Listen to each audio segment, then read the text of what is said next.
O Grupo Unidos de Comunicação apresenta mais um campeão de audiência, Podcast do Letra, com a direção do nosso querido amigo e comunicador Wagner Letra. Wagner Letra. Wagner Letra. Wagner Letra.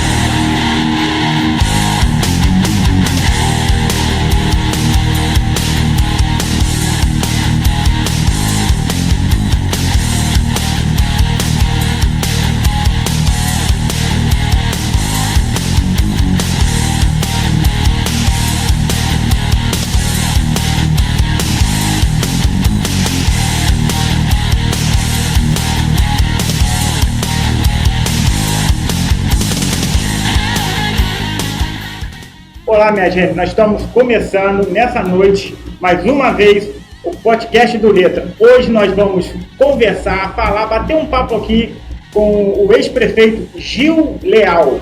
Ele que governou a cidade aí, aqui em Paraíba do Sul.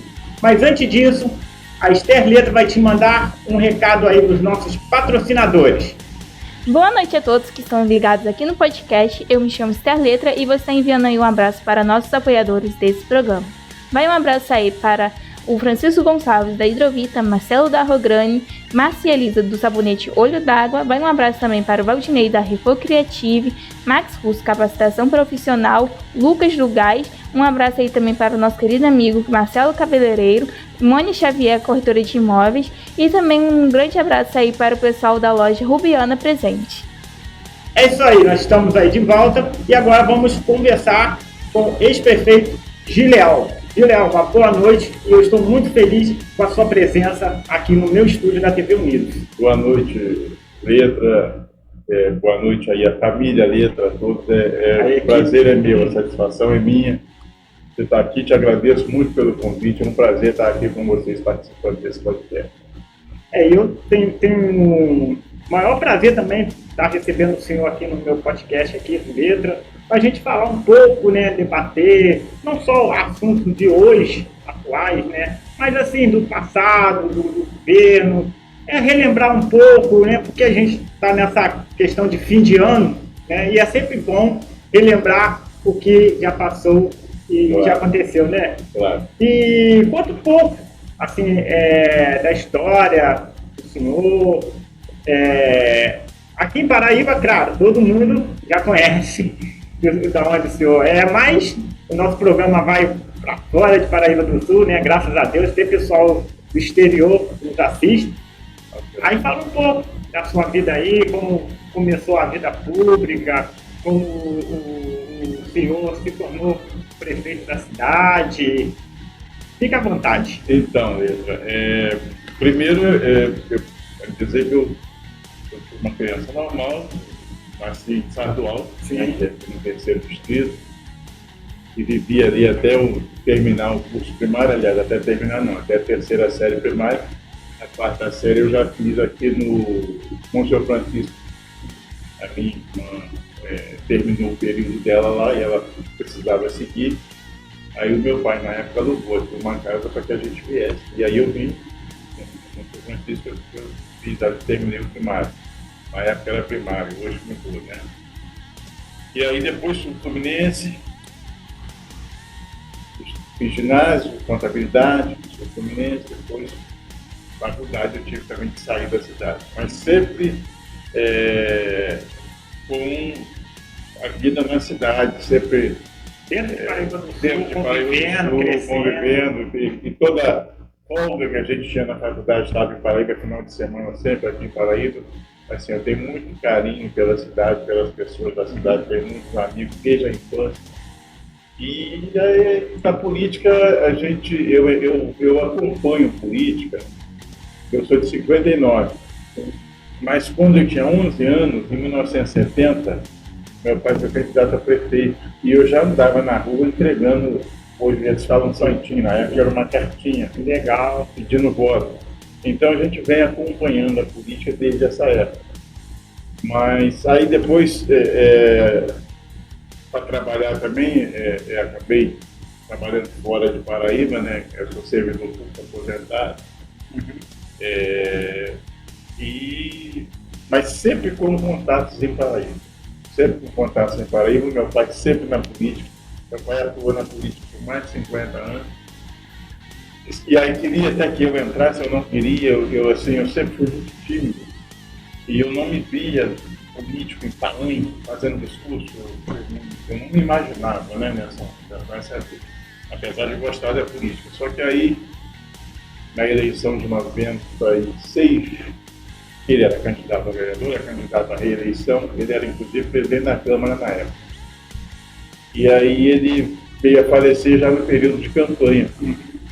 E aí, como ele era vereador de um distrito, e as pessoas achavam que tinha que ter um representante no distrito, eu acabei assumindo a vaga de candidato, acabei me elegendo vereador, apoiando na época a candidata a prefeita era Mariana, candidata na época pelo PFL. E meu número era 25.611. Fui eleito com 553 votos. E aí o Rogério ganhou a prefeitura e começou a fazer aquela administração boa, assim, bem progressista, e eu acabei apoiando na Câmara, apoiando o governo do Rogério, e ele acabou me convidando depois para vice. Em 2000 a gente assumiu, concorremos, eu como prefeito, ganhamos a eleição, e tocamos ali aqueles 4 anos. Ele, em 2004, queria lançar o João Vicente, me convidou, manteve o convite para vice. Na época, muitas pessoas achavam que o momento era meu, mas eu entendi os motivos dele também, de questão partidária. E aí aceitei o convite para fazer parte da chapa como vice-presidente, ganhamos a eleição e acabou depois eu precisando assumir no meio do mandato, mais precisamente início de outubro, eu assumi o mandato definitivamente, e aí concorri em 2008 a uma reeleição, graças a Deus, e com a confiança do povo por ele. E como foi no caso, a reeleição? Foi uma coisa assim, o senhor de vontade, as pessoas, porque tem muito isso, né, na questão política, e muitas vezes a pessoa não quer participar daquele pleito eleitoral, mas pelo pedido, pelo clamor, como o senhor mesmo comentou, da questão do seu pai, enfim. Então, Letra, a princípio eu não pensava em reeleição. Quando eu assumi, eu não pensava em reeleição. Só que a política, ela te envolve e você acaba envolvendo outras pessoas. Você acaba se envolvendo, né? E aí você começa a perceber que você tem uma sequência para fazer. Você tem um compromisso com as pessoas. E aí eu acabei, eu fui concorrer à reeleição porque eu entendi que a cidade precisava de que eu concorresse naquele momento. Eu achei que a cidade precisava que eu tivesse mais 4 anos. Como é que foi esse período? Com muito trabalho, cansativo? O senhor conseguiu ter uma análise melhor da situação de Paraíba do Sul naquela época, que era necessário para o povo? Então, Pedro, na verdade, esse primeiro mandato foi assim, um mandato bem conturbado pela forma como aconteceu, né? Porque o senhor também não esperava, né? Não, exatamente. E a cidade, com aquele processo de votação, aquele negócio, que é uma coisa que eu não gosto de lembrar nem de falar, mas a gente tem que esclarecer. Devido a todo aquele processo, a administração municipal ela ficou muito desgastada, né? Aquela se defendendo, eu vou atacar, né? Então as pessoas acabam deixando realmente o que precisa ser feito. Primeiro você está cuidando daquela causa, né? Então isso acabou sendo uma coisa bem traumática. Nós tivemos nosso primeiro ano foi 2007 até o início de 2008 foi muito difícil, assim.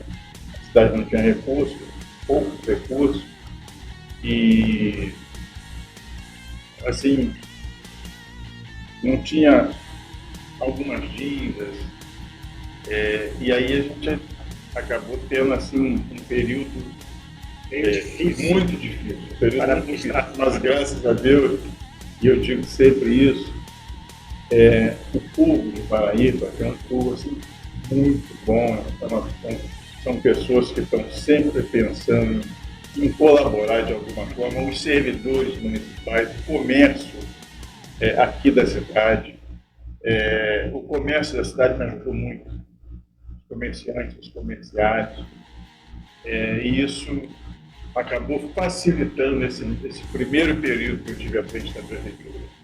Foi um período também de transição no governo do estado. Eu entrei exatamente na semana em que tinha eleição para governador, estava saindo um governador, que era a Rosinha, que saiu, isso foi em outubro, a eleição foi em janeiro, a posse foi no início de janeiro, saiu a Rosinha, entrou o Sérgio Cabral. Aí, quer dizer, sempre quando ocorre essa mudança de governo, tem aí um ano e meio até para o governo se estabilizar, então fecha tudo para o município. Na época tinha até algumas obras em parceria do município, do estado com o município, que o estado travou essas obras, eu tive que correr, brigar para que essas obras continuassem, entendeu? Então foi assim, um período difícil, mas que com a ajuda da população, com a ajuda das pessoas dentro da cidade, a gente conseguiu evoluir. E assim, em janeiro do ano seguinte, o senhor reassumiu a prefeitura, né? Aí teve a eleição de 2008, e nós ficamos contra dois candidatos, graças a Deus conseguimos mais votado. E aí veio o segundo mandato, que foi um mandato que a gente já estava mais à vontade, dizer assim, né? Também já tinha uma visão mais ampla. Exatamente, né? A situação já estava mais ou menos estabilizada, a gente já tinha uma visão, como você disse, mais ampla dos problemas do que a gente podia fazer, né? Já estava mais ou menos com o Estado articulado já com o pessoal do Estado, até porque o município pequeno, com pequenos recursos, precisa do apoio do Estado para que faça alguma coisa, né? E aí nós tivemos aí um segundo mandato que eu entendo que foi um mandato muito bom. O senhor lembra qual foi as suas primeiras ações nesse segundo mandato? Então, no nosso segundo mandato, assim, a nossa principal meta seria gerar emprego. Nós tínhamos duas, assim, eu acho que tem até hoje no município, ainda o problema, faculdade. Haja vista a quantidade de jovens que têm saído para estudar, e emprego, né? Então a gente tentou, de todas as formas, trazer uma faculdade na Paraíba. Infelizmente, nós chegamos até fazer aqui um vestibular, mas não conseguimos trazer essa faculdade. E geração de emprego. Mas você, para gerar emprego, você precisa também capacitar o trabalhador. Precisa qualificar a mão de obra. E hoje eu acho que é um dos nossos problemas. Eu não sei se você se lembra, nós perdemos aí, acho que no início dos anos 2001, 2000, por aí, nós perdemos o Senai, foi para 3 filhos. Eu tenho até ouvido dizer que eu me formei nele como eletricista. Isso aí, então. Trabalhei pela prefeitura fazendo estágio. Eu acho, Pedro, e a saída do Senai de Paraíba foi uma das maiores percas. Nós tivemos duas percas muito grandes naquele período. Foi eu acho que a saída do projeto Mercado Batalhão, aquele foi para 3 Rios, era aquele no Bela Vista, foi para 3 Rios, e a saída do Senai. Mas então nós começamos a trabalhar essa questão, fazendo cursos de capacitação, e conseguimos, em 2010, nós conseguimos trazer aquele programa, que era até um programa do governo federal, que Paraíba não tinha direito, mas eu consegui, era só para cidades com mais de 50 mil habitantes. Mas eu consegui, na época, com o apoio do ministro Carlos Duque, que era ministro do Trabalho na época, trazer para Paraíba 500 vagas. Então, eu não sei se você se lembra ali, onde hoje a internet 10, Sim, nós alugamos ali e fizemos um centro centro de formação, que era parceria com o governo federal, então, eram 500 jovens, o Pro-Jovem Trabalhador. Só eram 500 vagas e cada vaga tinha, na época eu estou falando, foi 2010, 13 anos atrás.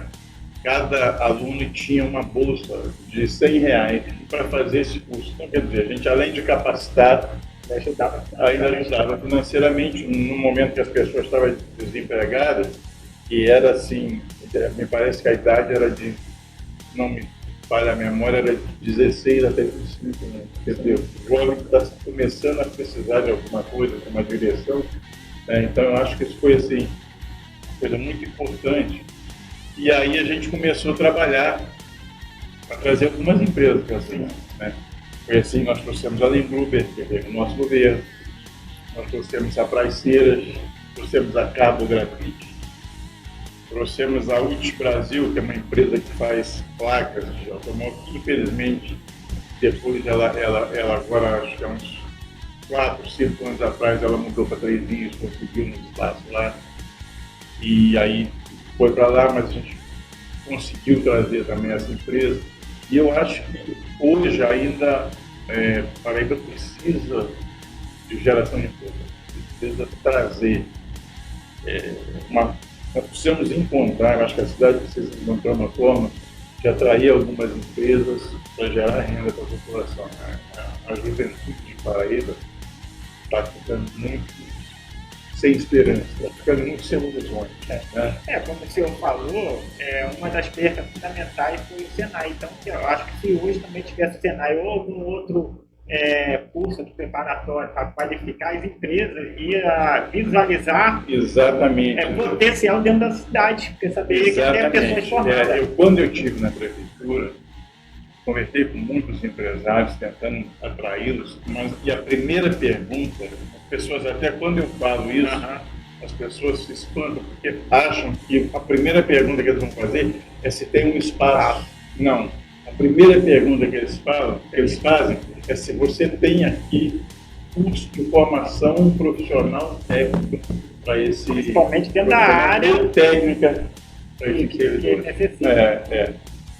Essa é a primeira pergunta. Vocês têm aqui cursos de formação? Tem alguma escola de formação técnica ou profissional? Não. Então, infelizmente, não vai fazer isso. Ou vai para outra cidade, por algumas salarial. Três Rios que está desenvolvendo aí, aqui continua, né? Sempre na mesma, né? O governo entra, sai e não olha muito para esse lado. Uma das até maiores, né? Como o senhor comentou aí, foi a Telengrupo, né? Que está aí até hoje gerando, eu acho que no mínimo uns 300 empregos aí, né? A Lengrupo, no início, ela chegou a gerar aqui entre funcionários da empresa e funcionários de empresa terceirizada que prestavam serviço para a Lengrupo, eles chegaram até aqui 1.200 empregados. Eu tive uma vez que veio de Brasília, nós fomos até resolver uma questão lá no Ministério do Trabalho com o ministro. E aí eles lá na arguição que fizeram deles lá, eles disseram que eles estavam de 1.100 a 1.200 empregados. E assim, com certeza eu lembro que na época também foi uma festa, muita gente gostou, né? Foi. Era até, para quem não conhece, foi até antes, assim, era no campo, né? No cerâmico, né? Foi desapropriado para montar e hoje está gerando grandes empregos. E fala um pouco mais também, além de emprego, um pouco na área de educação, saúde, o que foi feito dentro do mandato do senhor. Então, nós tivemos, assim, várias ações que eu reputo de muito importante. E a primeira ação que eu acho que foi de muita importância, primeiro foi a atenção às pessoas, a forma de tratar as pessoas, a atenção com as unidades básicas de saúde, a atenção com as escolas. Nosso governo, nós sempre vimos os usuários como se fossem pessoas nossas, tá entendendo? Eu acho que isso é muito importante. Então, a atenção para as pessoas, eu acho que isso é fundamental. Eu acho que foi uma marca do nosso governo. Com o servidor público, atenção com o servidor público. As pessoas falaram assim, essas vantagens, o servidor público, ele não tem vantagem, ele tem direitos, e você tem que respeitar esses direitos. Então, isso é uma coisa que a gente fazia e tínhamos resposta, porque as pessoas trabalhavam com prazer, as pessoas trabalhavam com vontade de produzir, com vontade de ajudar. Quem trabalha no serviço público tem que gostar de ajudar, tem que gostar de fazer pelas pessoas. Mas para você gostar de fazer pelas pessoas, é preciso que faça por você também. É preciso que você tenha incentivos para isso. Então, a gente procurou cumprir todos os direitos. Repita aqui, não são vantagens, são direitos. Vantagem é aquilo que eu te dou sem você ter direito. O servidor, nós procuramos cumprir todos os direitos, que é qualquer área, educação, saúde, serviço de obra, todos os servidores a gente tinha assim, uma atenção e uma relação muito boa com todos. Então isso eu acho que foi também uma marca do nosso governo. Nós fizemos bons investimentos na saúde, né? Você vê, quando nós assumimos a prefeitura, o hospital tinha uma diferença porque o executivo municipal e o hospital, a gente imediatamente buscou o diálogo, trouxemos o hospital para conversar, fizemos algumas ajudas, a prefeitura mesmo com dificuldade, nós fizemos algumas ajudas, para você ter ideia, o hospital não tinha um gerador, acabou a luz, está todo mundo no escuro, quem está operando tinha que ficar com lanterna operando, né? A gente providenciou lá um gerador para o hospital. Depois eles tiveram um momento e eles ameaçaram fechar o pronto-socorro, porque não tinham condições de funcionar, e aí nós fizemos um acordo, e até com o apoio da Câmara de Vereadores na época, foi assim, nota 10 nesse sentido de ajudar. Eu até quero abrir um parênteses aqui, eu tinha também um relacionamento muito bom com a Câmara de Vereadores. O senhor lembra daquela época quem era o componente da Câmara? Lembro, a partir de 2009 eram Chiquinho, Jacaré, João Batista, Anderson Dentista, Graça Marco, Marcinho.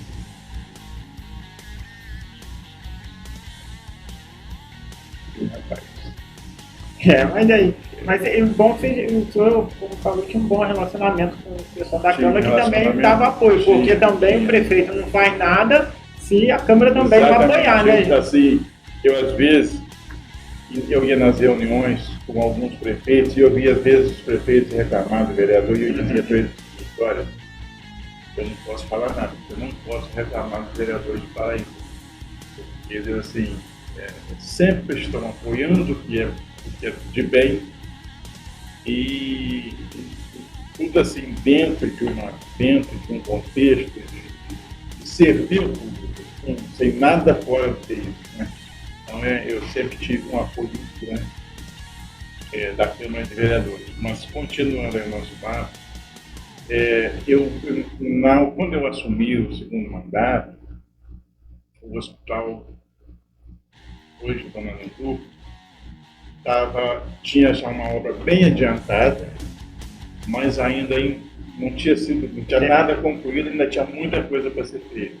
Ele não tinha recursos, tinha uma contrapartida que o município tinha que fazer na época de 2 milhões para que a obra andasse, o município não tinha condições de fazer e nem tinha condições. O município não estava conseguindo repassar dinheiro para o hospital, parte do funcionamento do Hospital Nossa Senhora da Piedade. A gente quer assumir um hospital, né, daquele porte. E aí nós chamamos o governo, conversamos lá com o secretário de Saúde da época, do Sérgio Curtis, e aí depois de muita conversa, eu queria até trazer um hospital de cardiologia para assumir ali. Mas ele era o secretário de Saúde e ele me disse o seguinte, olha, infelizmente cardiologia a gente não consegue colocar lá. Consigo colocar lá o que eu pedi, ou psiquiatria.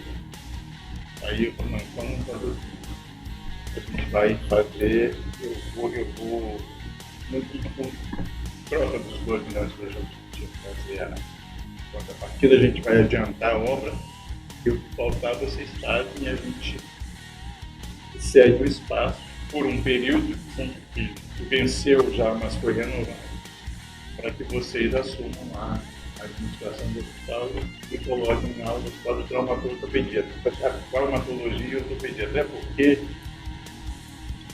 nós conseguimos com isso tornar a Paraíba referência em saúde. Você vê que hoje, qualquer lugar que você vá no estado do Rio, Paraíba é conhecida pelo hospital que faz cirurgia de traumatologia. Então, na questão do hospital, ela foi uma determinação do Estado. Foi uma determinação. Foi uma curva também com o Estado. Agora que o município tem lá um contrato, eu não sei por quanto tempo foi renovado, deve ter sido renovado, porque está lá. E eu acho que é um bem para a Paraíba. Eu acho que o HTO, a forma como ele funciona, eu acho que ele não deve mexer. Se tiver que ter alguma outra coisa que se faça, se invista no hospital Nossa Senhora da Piedade e faça uma parceria. Investindo aqui, até porque ele já tem uma estrutura, ali já tem uma estrutura, local, ali já tem uma estrutura. torna até mais fácil do que fazer um Exato, né? ali tem profissionais assim, de muito trabalho, profissionais de muito coração, que atendem muito bem as pessoas. Inclusive, eu até comento ali, tem pessoas ali excepcionais. Verdade, que verdade. eles usam aquele ditado, tira leite de pedra. Verdade, mas ali, eles dão de tudo ali para.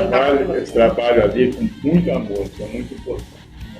E eles não fazem nem eu quando eu vou lá, né? Porque a gente sempre passa mal essas coisas, vai lá. Eu vejo, eu observo que eles não fazem diferença. Não, é assim. O mesmo que trata uma pessoa, trata a outra, entendeu? Não importa, tá ali precisando, eles estão atendendo. Eu já fui lá várias vezes para levar pessoas. E fui umas 2 vezes, eu tenho problema, eu tenho um cálculo renal, então umas 2 vezes eu fui lá à noite, de madrugada, e assim, eu levei muita gente e fui. E eu, assim, todas as pessoas que eu levei foram tão bem atendidas quanto a mim, que na época, quando eu era prefeito, a forma como atender as pessoas que eu levava era a mesma forma que atender, porque é como você está falando. A igualdade ali E o senhor estava comentando sobre o funcionalismo público. Hoje eu escuto muito na cidade, no tempo que o senhor era prefeito, né, só elogios. E na época eu não ouvia ninguém falar mal do senhor por ser funcionário público. Porque sempre tem aquela questão assim, o funcionário público, quem está administrando não é bom, que isso, eu não ouvia. Sempre, não, todo mundo gostava do governo do senhor na época, como o senhor está falando, o senhor não dava mais, dava o que eles tinham direito. E que é uma situação hoje muito diferente que nós estamos vivendo aí, não só nesse governo, mas alguns outros que ficaram aí para trás, que até mesmo o senhor deixou, né? Então, essa questão do funcionário, servidor público, como eu te falei, eu era servidor público e quem comandava, eu trabalhava numa cidade e quem comandava o serviço daquela cidade, quem dava as ordens, quem dava as diretrizes, eram pessoas de fora, de superintendente, ministro. Só que o superintendente mudava, o ministro mudava, mas o serviço continuava funcionando. Então, o que eu entendo disso e é o que eu acho que acontece. Quem toca o município, quem faz o município funcionar, são os servidores. Né? Sai prefeito, entra prefeito, sai vereador, entra vereador, sai secretário, entra secretário, o servidor está lá. Né? Então, o servidor, o prefeito ou o secretário, ele dá a diretriz, ele faz o planejamento. Mas o serviço, quem toca o serviço, quem toca a máquina, vamos dizer assim, é o servidor. Então, o servidor tem que ter os seus direitos e tem que ser respeitado como pessoa de suma importância para o funcionamento do município. Isso é geral. Aqui você tem as pessoas que trabalham com você Amanhã, se você não tiver aqui e entrar uma outra pessoa, Tem vão dinheiro continuar aí, ali fazendo tem a isso do mesma mesmo coisa. jeito. Agora, você sem eles não vai conseguir dar. É verdade. Não é? E assim, vamos falar um pouco aqui da área do senhor, né, que é a zona rural. Como é que foi no governo do senhor a zona rural? Então, A agricultura, essa área toda aqui. Então, quando nós assumimos, a gente já tinha um programa de tinha trator e máquinas que apoiavam a zona rural. O pessoal da zona rural era feito aí um agendamento, né, de trabalho.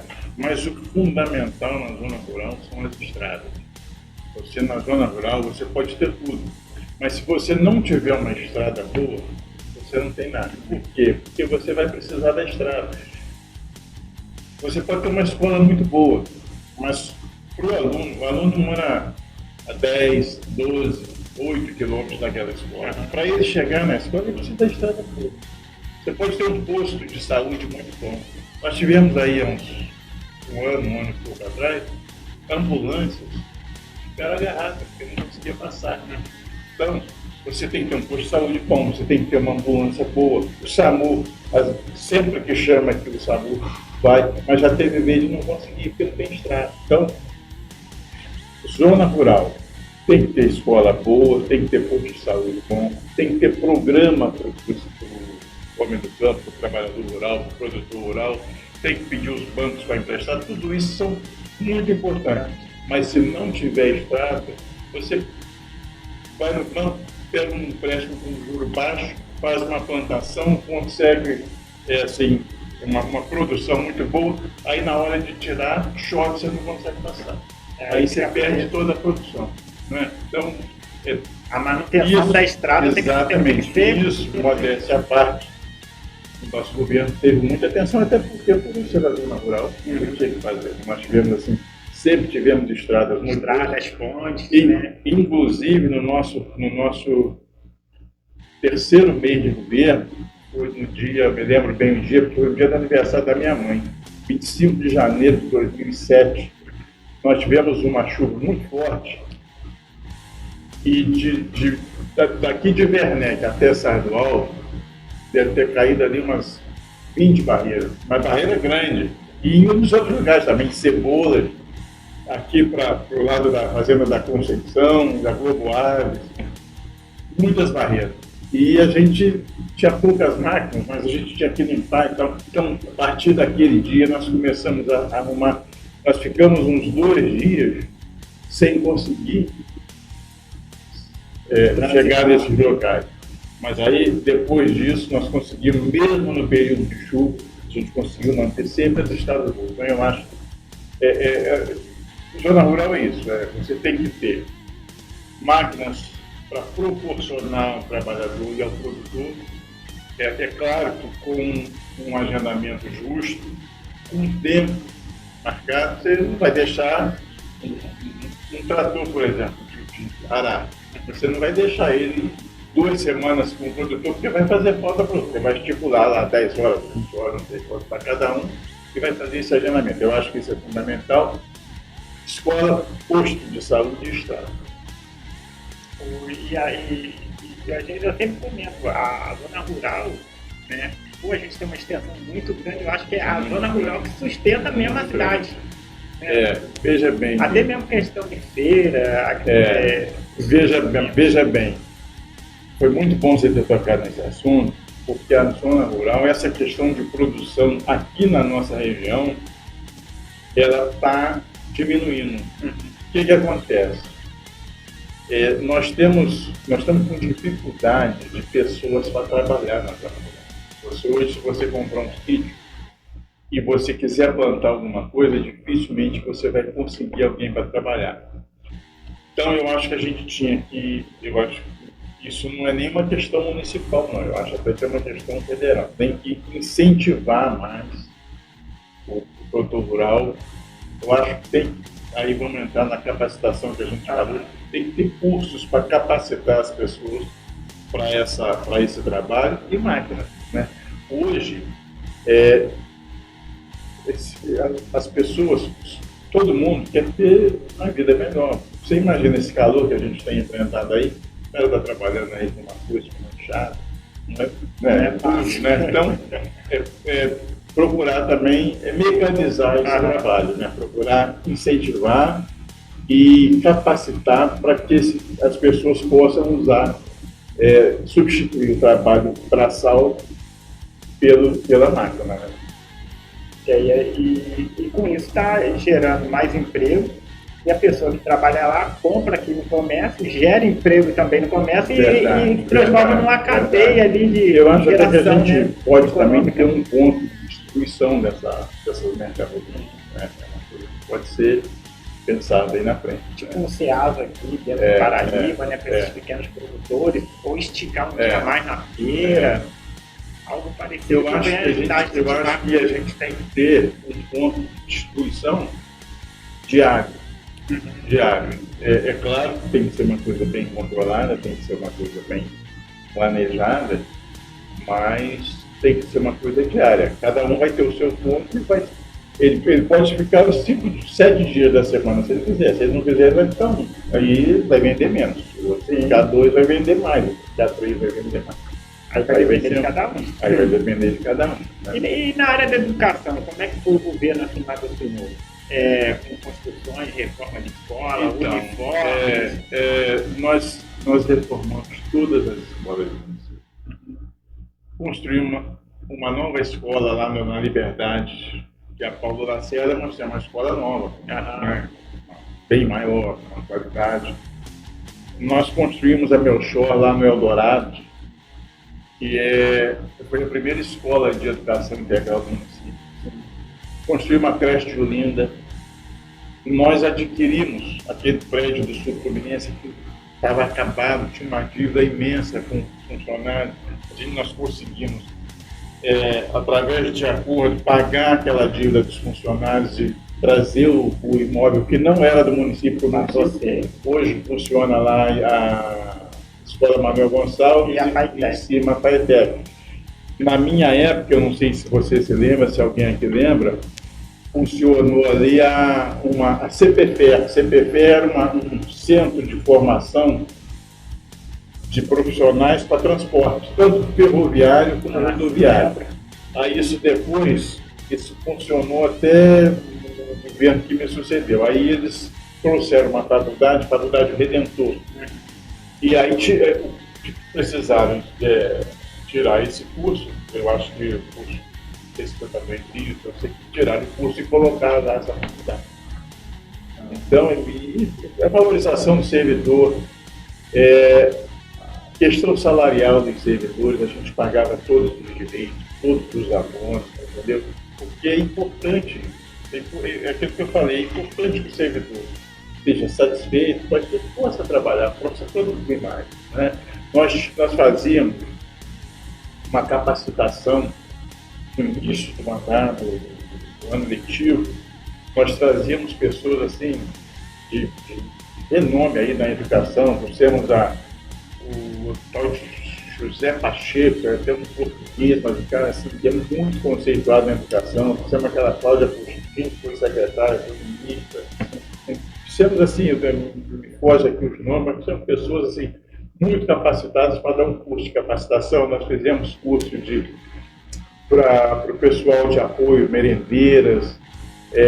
Nós tínhamos vestibular, foi criação nossa, vestibular municipal, pré-vestibular municipal. Você quer fazer o curso vestibular, você via que fazia o curso pré-vestibular para prestar depois do vestibular, entendeu? Várias ações, várias que a gente implementou, e assim, quer dizer, nem me lembro assim, de todas, mas muitas. Nós tínhamos um projeto aqui que era em parceria com a Fundação Roberto Marinho, que é o Telecurso, onde nós, aqui na cidade, no 3º distrito, no 2º distrito e no 4º, nós tínhamos cursos de 2º grau, as pessoas que lá atrás não conseguiram, não tinham condições de estudar, pessoas já de mais idade, foram fazer, alguns fazer o ensino básico, outros fazer o 2º grau, entendeu? Nós temos hoje pessoas que passaram em concurso depois de fazer esse curso que a gente trouxe, através da Fundação Roberto Marinho. Nós temos pessoas hoje que são formadas em faculdades que fizeram esse curso. Então, assim, eu tenho muito orgulho do que eu fiz na educação.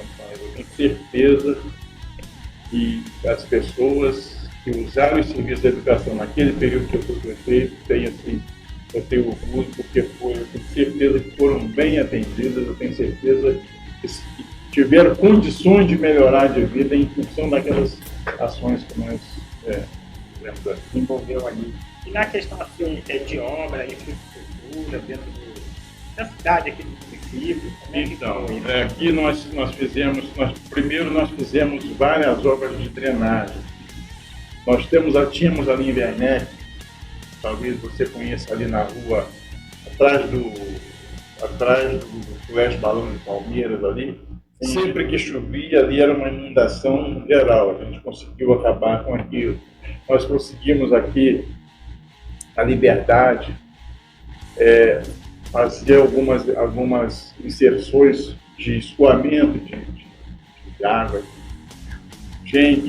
para que não desse muito alagamento. Nós pavimentamos parte do bairro Amapá, pavimentamos quase todo o Portal do Sol. O que não está pavimentado lá foi feito depois, cresceu, os lotes que foram vendidos às ruas, depois que eu saí lá, né? Nós pavimentamos várias ruas, eu não sei se você se lembra, nós fizemos aqui o recapeamento aqui da Randolfo Pena, toda ela, fizemos o recapeamento ali de toda a Beira Rio, fizemos o recapeamento da Teixeira, a antiga Estrada de Vera Cortês, que é a Teixeira Leite, aquela rua da Ponte Preta, Barão do Piapanha. Fizemos a pavimentação aqui na zona rural, não sei se você conhece, na divisa com o Partido Alpé, nós temos uma localidade lá chamada Rio Monte. E era um sonho antigo dos moradores ali, que fosse pavimentado ali o cerco, onde tem a igreja, onde o pessoal utiliza ali. Fizemos isso lá também, entendeu? Então foi assim, as estradas e ruas eram sempre bem cuidadas, a gente teve assim, uma participação muito grande nesse sentido de manutenção e de criação de coisas novas. Lá em Barão de Angra, eu sinceramente não sei como está lá hoje, mas eu passei por ali uns 2 meses, ali entra no Detran ali, saí em 3 dias. Ali nós pavimentamos, ali teve uma enchente, levou todo o asfalto, a gente recuperou tudo aquilo. Então, tivemos assim, muitas inserções de pavimentação e de infraestrutura. Né? A limpeza da cidade, a cidade estava sempre limpa. Uma coisa que eu queria ter feito, que não consegui, eu queria, na época, eu tinha até um projeto no governo federal, né? Mas em função do município estar em débito com o governo, a gente não conseguiu recurso para isso. É de fazer umas pequenas estações de tratamento de esgoto. Então, tipo assim, fazer uma em Werneck, fazer uma aqui na Liberdade, estação de tratamento para que o esgoto não seja jogado em natura. A minha intenção na época era fazer pequenas estações e resolvendo o problema de cada bairro. Amapá, Werneck. Eu me lembro que no projeto a primeira era Werneck e a segunda era aqui no Amapá. E o senhor também estava comentando até da ponte aqui do Bela Vista, né, que atrás, né? Isso, aqui nós tivemos aqui em Santo Antônio aquela ponte ali do Caminho do Vento, que teve uma enchente que levou aquela ponte. Fizemos aquela ponte em tempo recorde, uma ponte com qualidade. Fizemos no Inema, que vai para a estrada da Santa Rosa, outra ponte também que está lá. Na época, lá foi até de concreto. Lá era uma pontezinha de madeira, pequena, não tinha capacidade para muito peso. Hoje eles estão passando carreta lá com 17, 20 eu já cheguei lá a ver lá, e a ponte é até bonita, mais larga, né? Fizemos em Cebolas, onde hoje está sendo asfaltado, acho até que já foi concluído o asfalto, Cebolas da Calúnia. a semente lá, quem plantou fui eu, porque o primeiro quilômetro fui eu que fiz. Na saída de Cebolas, até quase ali em cima, ali no cemitério, o que aconteceu na época? O Estado, o governador Sérgio Cabral, o Estado falou que se eu fizesse a base, se a prefeitura fizesse a base, eles fariam um asfalto. E a gente não tinha condição de fazer a base, tinha recurso. Mas aí nós alocamos lá, tiramos recurso de um lado, botamos para o outro, tal, consegui, com o apoio da Câmara, conseguimos levantar os recursos dentro do próprio recurso do município, tirando de um lado, botando para o outro, e conseguimos fazer a base. Aí fizemos toda a base de Cebolas, 8 quilômetros, de Cebolas até Fagundes. Só que aí o Estado não fez. O Estado tinha falado que ia fazer o asfalto, não fez. Aí o que eu fiz? Para tentar seduzi-los a fazer, para tentar convencê-los a fazer, eu fiz o primeiro quilômetro. Só que a prefeitura não tinha condição, já foi um sacrifício para eu conseguir fazer aquela base, né? Ainda fiz 1 quilômetro, não tinha condição de fazer mais. Aí, agora infelizmente, aí não fizemos. Aí quando o Marcinho entrou, ele fez mais 1 quilômetro. Está faltando 6, que é o que está sendo feito agora. Então, o primeiro quilômetro eu fiz. Por coincidência, eu fiz o primeiro quilômetro daquele asfalto e fiz, ainda no meu primeiro mandato, eu concluí o asfalto de Fernandó, de Queima-Sangue a Cebolas. Por quê? Porque eles fizeram o asfalto na época, foi o Estado que fez em parceria com o município. Só que ali num lugar chamado Rancho Queimado, não sei se você conhece, a gente tinha uma ponte.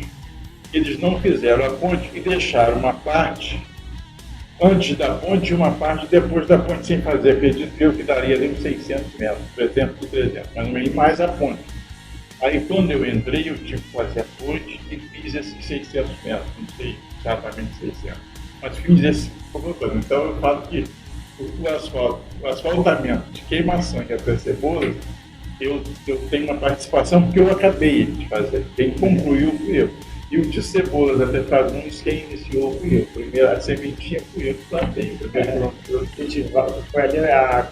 começou a cultivar a árvore ali, né? Exatamente. E hoje é uma árvore frondosa com muitos frutos. Mas a sementinha fui eu que plantei. Então, aí, assim, o que mais o senhor pode passar assim, para o seu governo? Porque eu estou vendo que teve obras, melhorias dentro do governo do senhor, né? Teve sim, a gente teve muito esse lado social. Você vê, nós aumentamos o patrimônio da prefeitura. Eu não me lembro de um prefeito ter crescido tanto o patrimônio do município. Assim. Lá em Werneck, nós compramos o terreno, fizemos aquele posto de saúde lá na subida da Praia do Campo. Ali era um terreno, ali era um terreno baldio.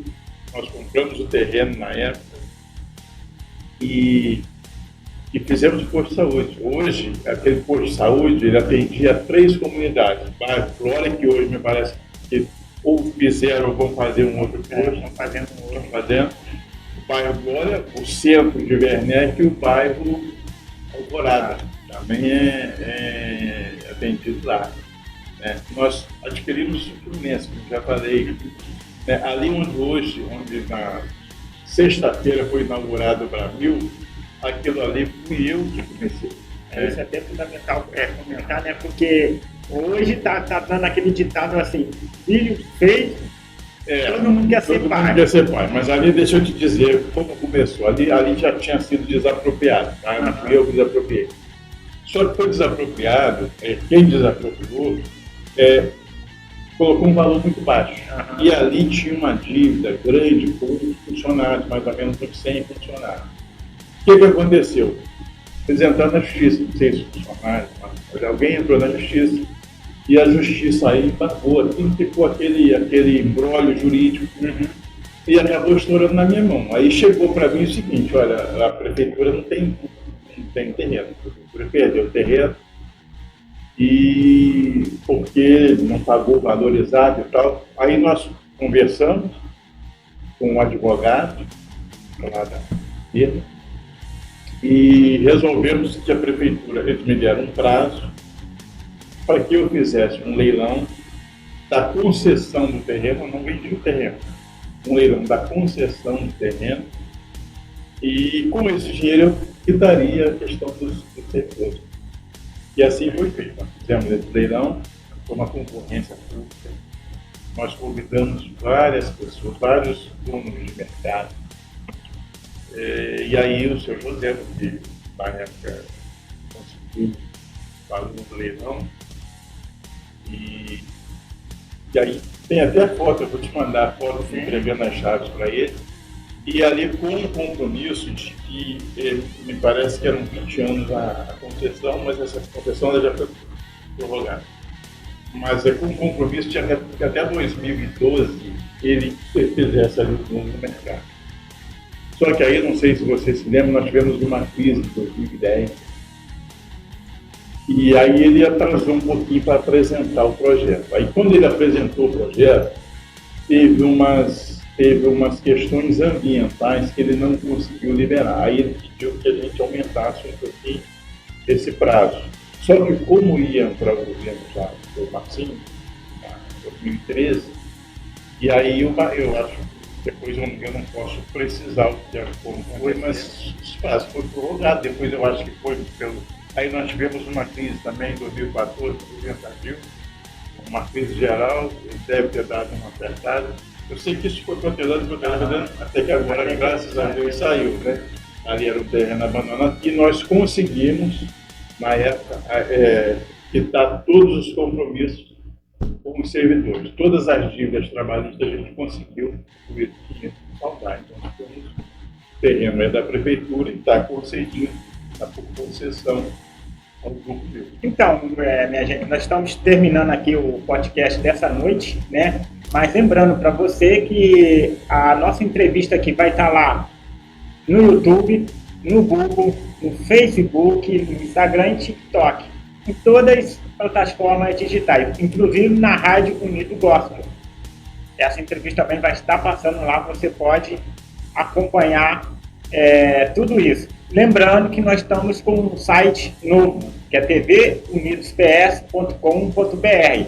Lá você também pode acompanhar todas as nossas entrevistas, matérias, reportagens, tanto no Jornal Unidos como aqui na TV. E para finalizar, a gente vão estar conversando aqui, né, com o ex-prefeito Gil Leal e fazer uma pergunta.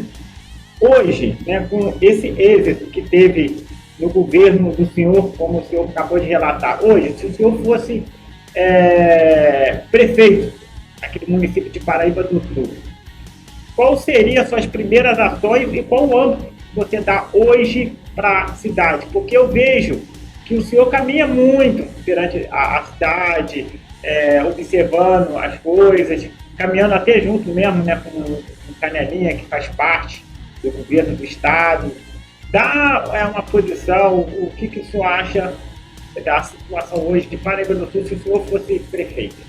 Então, Pedro, antes, só por uma questão de justiça, nessa questão da Argo 2, entrou também a Argo 1, que é onde funciona a macaxeira, a metalúrgica, e o empresário lá da macaxeira também participou, ele tem também uma concessão, mas nos recursos com os quais nós saldamos a dívida, ele entrou com uma parte também pela concessão dele lá, só para deixar uma questão de justiça. Ele foi assim, ele tinha já a concessão, não tinha compromisso nenhum, porque a concessão já tinha sido dada, mas nós conversamos e ele entendeu que seria justo ele também participar, então ele também ajudou financeiramente para que a gente pudesse saldar esse compromisso. Agora, respondendo a essa sua pergunta, eu vou voltar no início da nossa conversa. Hoje, é claro que a cidade precisa estar limpa, a cidade precisa estar com praças bonitas, a cidade precisa incentivar o turismo, a cidade precisa ter pontos para que sejam visitados, a cidade precisa ter produção agrícola, precisa ter apoio para isso. Mas eu continuo batendo na tecla de hoje, capacitação profissional e geração de emprego são os principais problemas da nossa cidade. Hoje, desde quando eu estava na prefeitura, assim, eu me sentia muito mal quando uma mãe pedir um emprego para um filho e a gente não tinha. Então eu acho que hoje, como era no passado também, o problema é assim, o meu sonho para a cidade é capacitação profissional e geração de emprego. Eu tenho caminhado, como você falou, a gente tem caminhado, eu tenho uma relação muito próxima com o Canelinha, não tive com o Canela, que foi meu vice-prefeito, eu quero inclusive mandar um abraço para ele, podia até deixar mais para mim hoje, porque ele fez parte do governo. Eu também, eu fico chamando ele aqui. O Canela foi assim, uma pessoa, um parceiro muito bom que eu tive. E eu tenho conversado muito com ele, com o Canelinha, e a gente tem falado muito sobre isso. É bom que vocês têm uma visão exato. muito próxima, né? Ele tem hoje, o Canelinha tem hoje uma crédito muito bom junto ao governo do Estado. Ele hoje tem assim, uma posição com o governo do Estado de influência, tem bastante influência no governo, tem inclusive feito algumas questões aqui na cidade, e eu tenho falado muito isso com ele, para que ele lá junto ao governo do Estado, ele procure trabalhar essa questão de capacitação, formação e emprego para todos. Isso eu acho que é fundamental. E o básico para estruturar tudo, e esse básico estruturado chama os outros que vêm se equilibrando, né, na economia. A gente tem que ter, a gente vai ter que, para incentivar o turismo, por exemplo, a gente tem que incentivar o turismo, mas nós precisamos capacitar as pessoas que trabalham com o turismo. Né? Nós precisamos melhorar zona rural, mas nós precisamos capacitar as pessoas para trabalhar. Assim, não adianta botar aqui uma montadora de ônibus se não tem ninguém ali para fazer. Nós precisamos ter aqui empresas para gerar emprego, nós precisamos capacitar as pessoas para gerar emprego. Então hoje, fundamental eu acho que é capacitação profissional, geração de emprego. E, é claro, a prefeitura tem que entrar com a parte estrutural, que é a educação, saúde, segurança e transporte.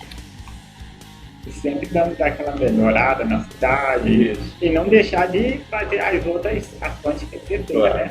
Claro. Então é isso daí, Gil. A gente está terminando aí o podcast dessa noite. Eu quero agradecer de novo a presença aí do senhor aqui no estúdio da TV Unidos, para a gente bater nesse papo, relembrando, aproveitando esse clima de fim de ano, para estar relembrando, que a gente está aqui relembrando vários assuntos, eu não poderia deixar de trazer o senhor aqui para a gente estar batendo esse papo. Eu vou deixar o senhor à vontade para dar as considerações finais, os agradecimentos. Se eu só olhar para a câmera ali, e fique à vontade. Então, primeiro eu quero cumprimentá-lo, agradecer aí por esse momento, por essa oportunidade, cumprimentar aqui a Esther, a Sara, a Joselma, dizer que é um prazer estar aqui com vocês, parabenizar vocês aí pelo trabalho, parabenizar vocês por esse trabalho e desejar a vocês e a todo o povo sul-paraibano, o povo que eu amo, fundo do meu coração, o povo que eu respeito, o povo por quem eu tenho o maior carinho, desejar a todos vocês um Natal de muita paz, de muita harmonia, de muito entendimento e amor familiar, um ano novo com muita prosperidade, com muita saúde. Os sonhos se realizam com paz, com amor, com fé, com amor. Que Deus possa abençoar a todas as famílias de Paraíba do Sul, dando a cada um sul-paraibano que for melhor. Deus abençoe e proteja a todos nós. Vai se iniciar 2024. De novo, agradecendo, muito obrigado. E as portas estão abertas e ano que vem nós estamos aí de novo, né? Quem sabe que o Canela Pai vem aí, né? O Canela... eu vou te pedir autorização para o dia que o Canela Pai vier, eu estar comigo também. Claro, a gente vai fazer aí, nós três bater um papo aí muito esperto. Então, te agradeço muito. Fique com Deus. Parabéns aí, que Deus te abençoe você, essa família bonita aí que trabalha unida. Obrigado. E aí, agora vamos retornar à nossa programação normal, pela rádio e pela TV. Fique com Deus.